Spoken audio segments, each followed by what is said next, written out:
Welcome to Momivate Momversations on Win-Win Women. We are so grateful for this platform so we women can gather to care, connect, and collaborate. Truly a win-win for us all. I'm your hostess, Reagan Barnes, mom of 8 and founder of Momivate. We are a nonprofit organization that empowers you to elevate your mothering experience.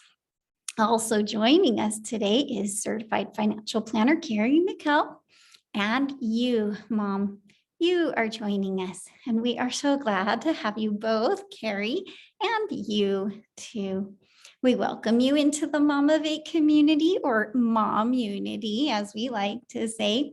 We are moms united in our passion to create a better world. Join us and become a Mom Unity member. It's free on our website, momivate.org, and together we'll constructively evolve motherhood into the 21st century, meeting the needs of our children while elevating our mothering experiences. Here at Momivate, we answer the question, what do moms do anyway? With this uplifting statement, moms raise up society. That's right, not just our own kids, but all of society, including ourselves. This acronym is jam-packed with the far-reaching impact of intentional mothers who strive to improve and progress in these areas of motherhood. We're not just chauffeurs and short-order cooks. As we take on the repetitive, loving work that shapes our children, it shapes us too, and it makes an impact that goes beyond our homes. Because as moms, we are uniquely positioned to influence society one-on-one. Today, with our special guest, Carrie, we're going to focus in on the income and outgo category of the Raise Up acronym, and even get more narrow to talk about how we can protect our money so we feel secure and stable through all the ups and downs of life. So I just want to welcome you, Carrie. Thank you. Yeah. Happy to be here. Exciting to have you. And we want to do our little introduction of you. So I'm pulling up those notes. Carrie is a lifelong world traveler and adventurer. A strong advocate for living a vibrant life, Carrie sits on the board of directors for Mountain Mamas, a local nonprofit organization which connects women of all backgrounds and lifestyles to the great outdoors. Mountain Mamas provides a supportive and empowering community for women, and it's working to expand their reach. So I wanted to give them that little plug there. Appreciate that.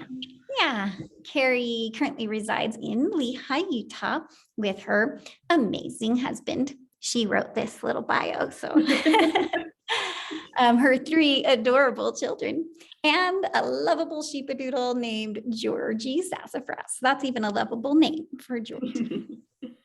Carrie is a financial advisor with over a decade of experience. And after earning her bachelor's in business with an emphasis in finance, she joined a small private firm working exclusively with high net worth retirees, implementing multi-million-dollar tax saving and estate preservation strategies. She has since dedicated her focus to helping young adults and families develop healthy money habits, insulate themselves from volatile economies, which we're all feeling right now, and other unexpected challenges. And perhaps most importantly, she helps them achieve the life of their dreams. Continuous education and learning is one of Carrie's life values.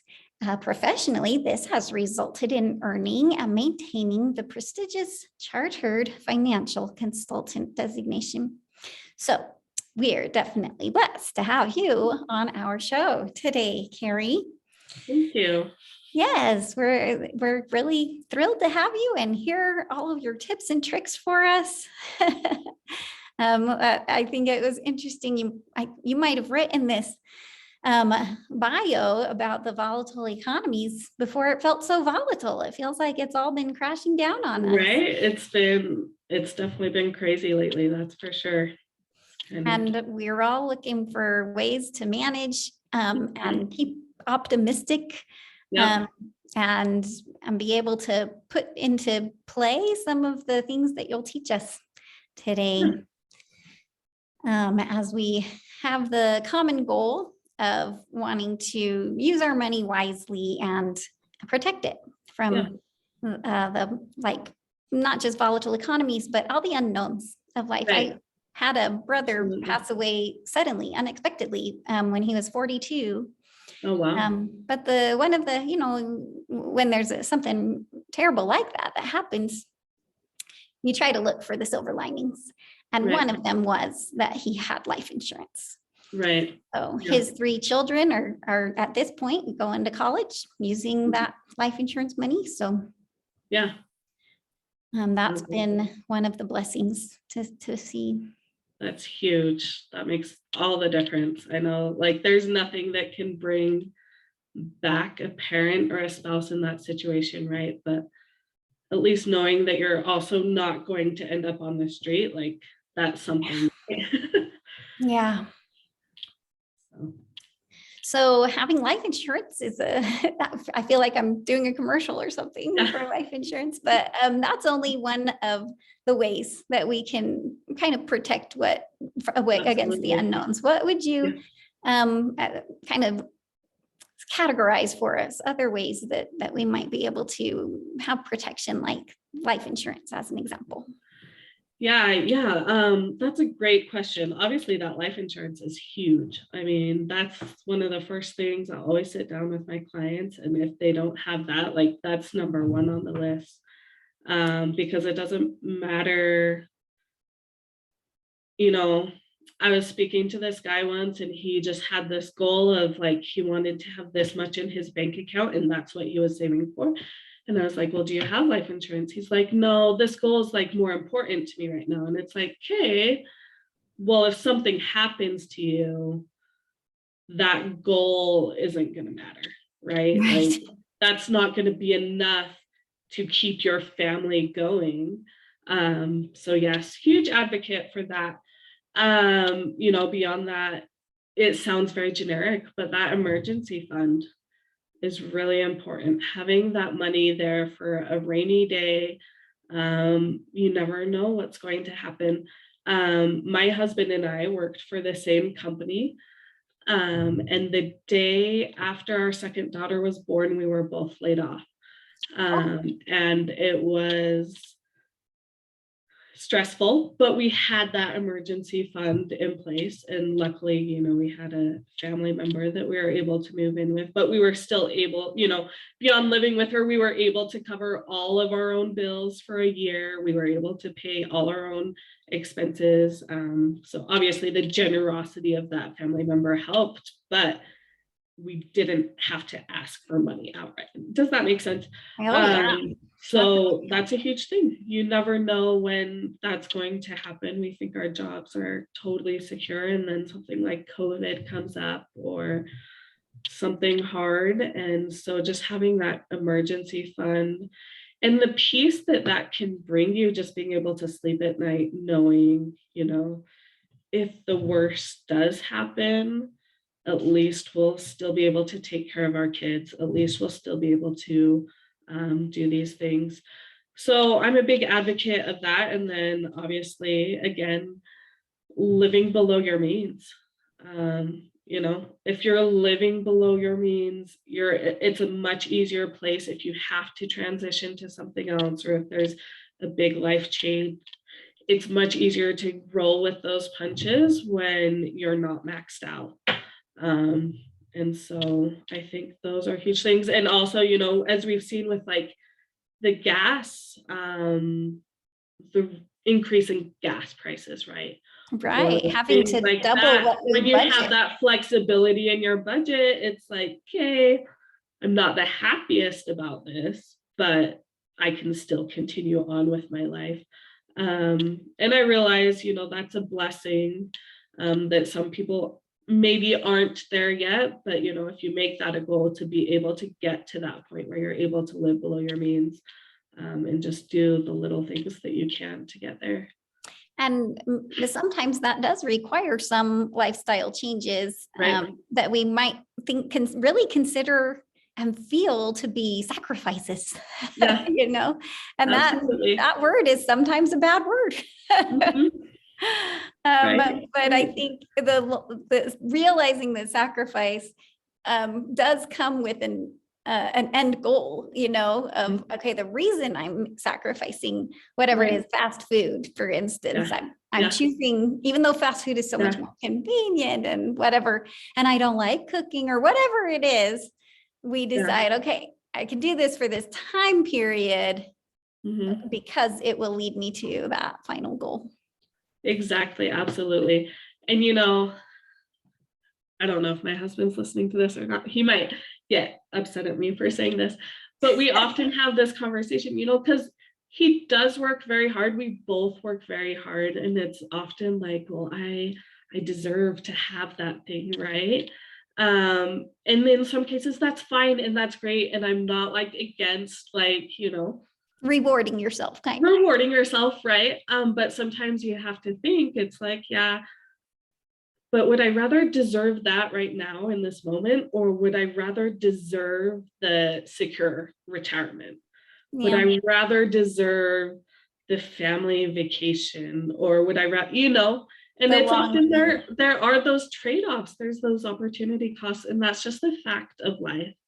And so, you know, finding that balance between, yeah, rewarding yourself as you go. And my husband have done much better at coming to the middle on that one. But also, you know, saving for the future for like, you know, think about what do you want to deserve 20 years from now? What do you want to deserve in retirement? You know, because often the little choices that we make today have a huge impact on that future that we want. Yeah, it's like little things adding up over and over, because it doesn't seem like the fast food is going to break the bank or Right. whatever Yeah. minor expense it might be. Yeah. But it really is the habit that breaks the bank. It's the over and over and over. Mhm. And so I feel like self-discipline, with regards to monetary things, but also other areas of life, is like a muscle. Mhm. And sometimes that muscle feels really weak. Yep. For But sure. pushing through and kind of giving yourself that ability to build up that self-discipline muscle can feel very rewarding and feel like you're getting stronger. Absolutely. Absolutely. So, Awesome. yeah. So what are some examples of financial goals your clients might have? Great question. You know, it really varies with each of them. You know, I really dig in deep and try to customize each of my financial plans that I do for my clients. So those goals, we dig deep and they really vary. But I think if I were to sum it up, and I'm sure everyone can relate to this, like they just want to be able to live the life they want to live without being stressed about Yeah. money all the time. And so for some people, and that's one thing, a lot of times I'll ask people like, what are your financial goals? And they'll think, and they're like, well, I don't think I have any, because they're thinking like, oh, I want, you To know, own as a a yacht. financial goal, I want this X number of dollars in retirement, or I want X number in this. And they're thinking like hard numbers. And so I'll have to sit there and be like, okay, let's think about this. What are your life goals? Because the majority of life goals that we set have a financial component to them. That's a good If you point. want to start a business, there's a financial component to that. If you want to, even I want to be able to spend more time with my family, there's a financial component to that. Does that mean maybe taking a job with less pay, but less hours? And how are you going to live accordingly? Can you cut back your expenses? You know, or I want to travel the world. There's obviously a financial component to that, right? And so there's, you know, the types of goals there's as many goals as there are people out there. But most of those goals do have a financial component to them. And like I said, it usually sums up with, I just want to be able to live the life I want to live without having to stress about the finances. I want to be able to go out and do those things, do the family vacation, have a relaxing retirement, travel with my spouse. I want to be able to do those things without having to worry about the finances. So could you walk me through the process of what you do when you are working with a client? Yeah. As I mentioned before, I customize each and every one of my financial plans. So usually when I bring on a client, the first thing I'm going to do with them is I'm going to sit down and I'm actually going to spend, 2 to 3 hours with them. We're going to go through their current financial situation with a fine-tooth comb. We're going to look at what insurance they have in place. Obviously, life insurance, car insurance, home insurance, all those things, making sure that what they have already worked so hard for is protected.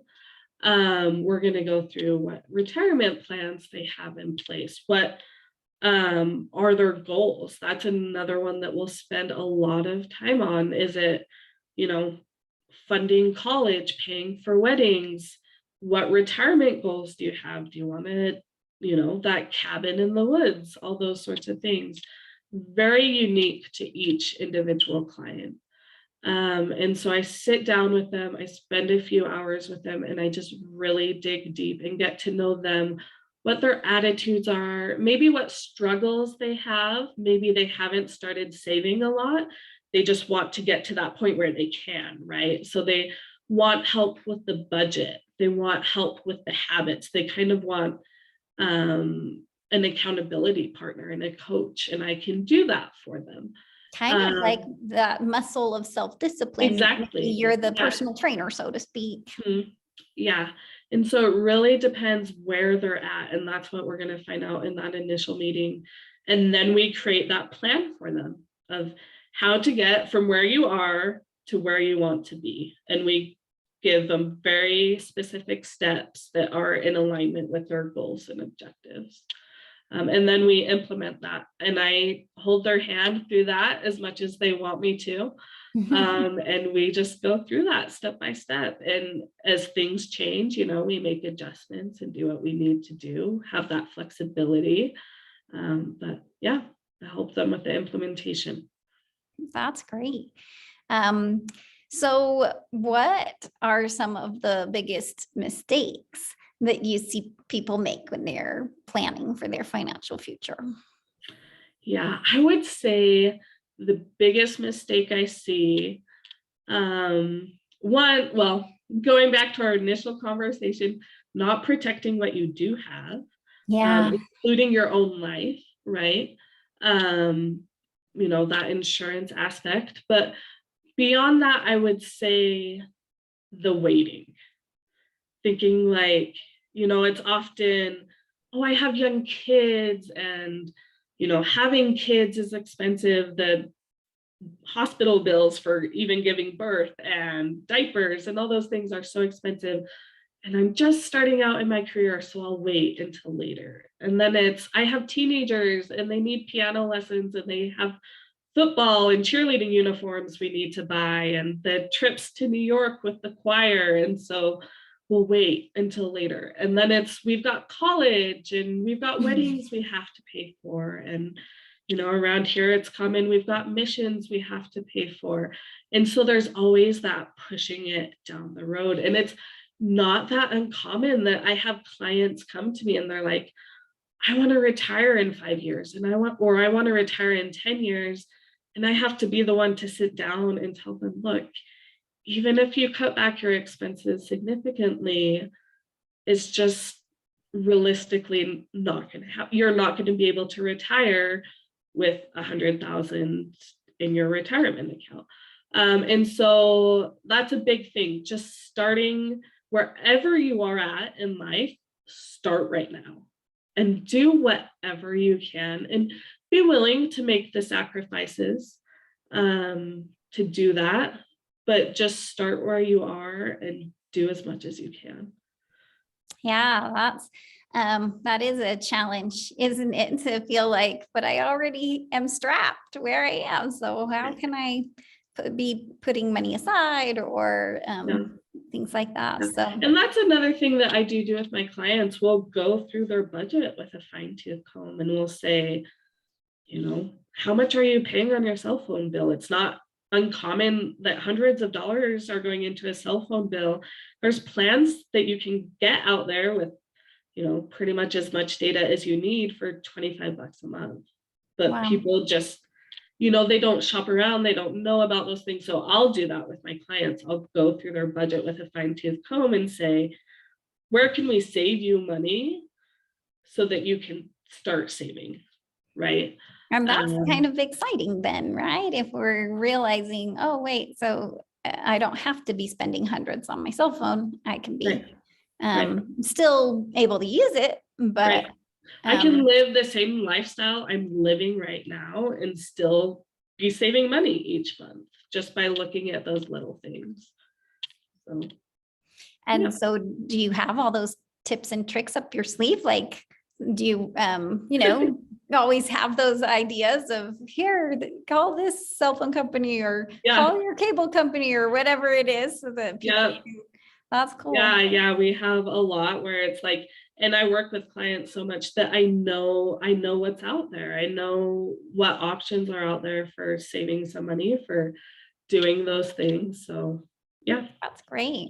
Yep. That's exciting. So what advice would you give someone who's just getting started? Maybe they heard your answer to that last question and they're like, okay, well, then I guess it's time to start. Yeah. And like I said, I would just try to start small. I would, you know, see where you can make those small cuts in your budget and save as much as you can. One thing you don't want to do, and I often see people do this, is they try to make a 180.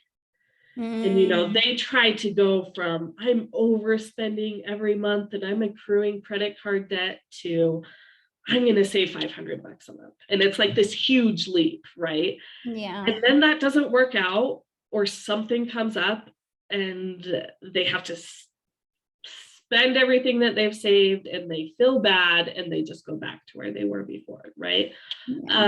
And so it's like, well, if you're currently overspending, let's just work on breaking even each month.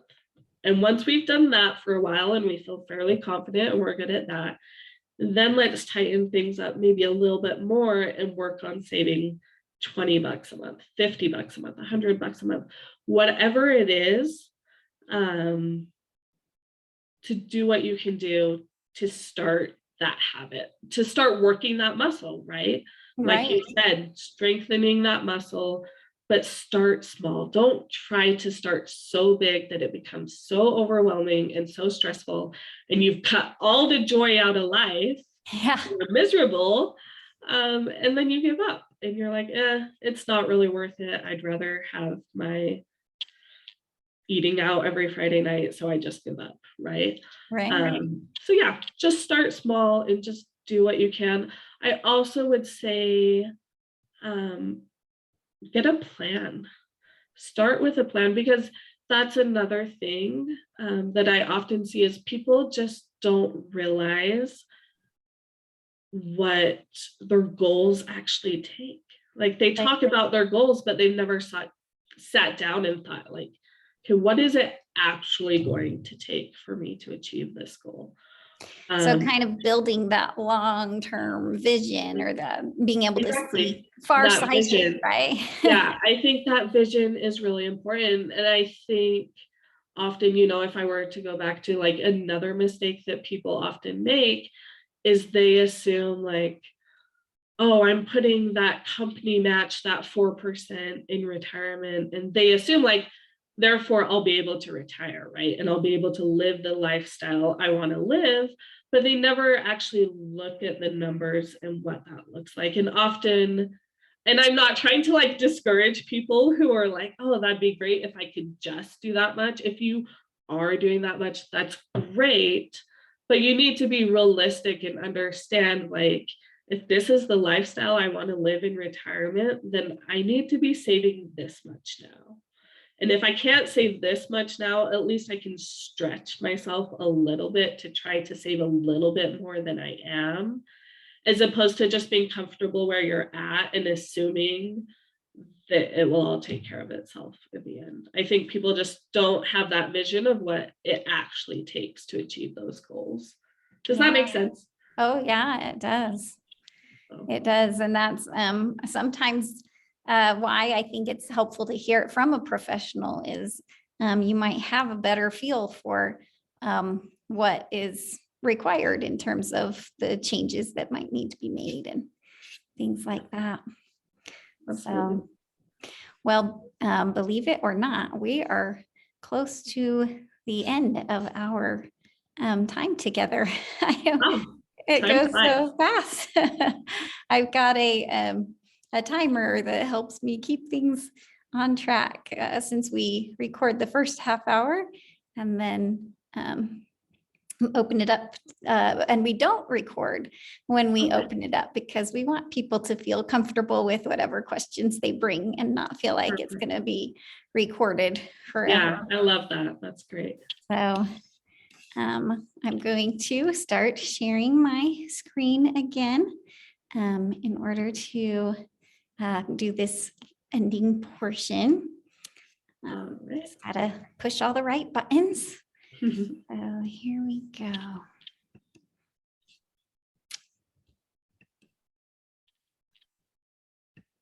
Let's see.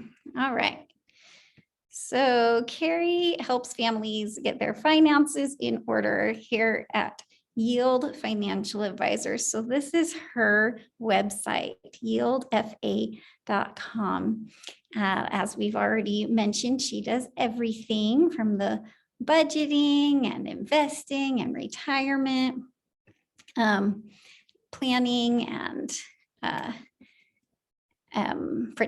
protects everything that you've worked so hard to earn.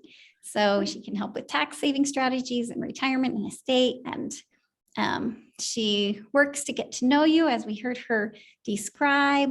And let's see, if you mention our show, then you can receive a 25% off discount when you sign up for Carrie's services. Her email address will be on our archive page, but it is CMIKELL@yieldfa.com. So that is how you can get in touch with her when the time is right for you to use those services. Well, as we've been hearing all this good information with you, I want to encourage our viewing audience to take a moment to write down the key points that stuck out to them. That's the first step in making an action plan, is to write it down. And that's like the gear that will then lead to the far-reaching movements. And as this half hour has gone by so fast, we want to thank everyone for watching. If you are seeing it as a recording, be sure to catch our live show every Saturday at 3 p.m. Pacific time. That is when you can participate in the second half hour, which is not recorded. And that is what makes Win-Win Women so valuable, is that chance to connect and collaborate and really benefit from one another. So we hope to see you next week.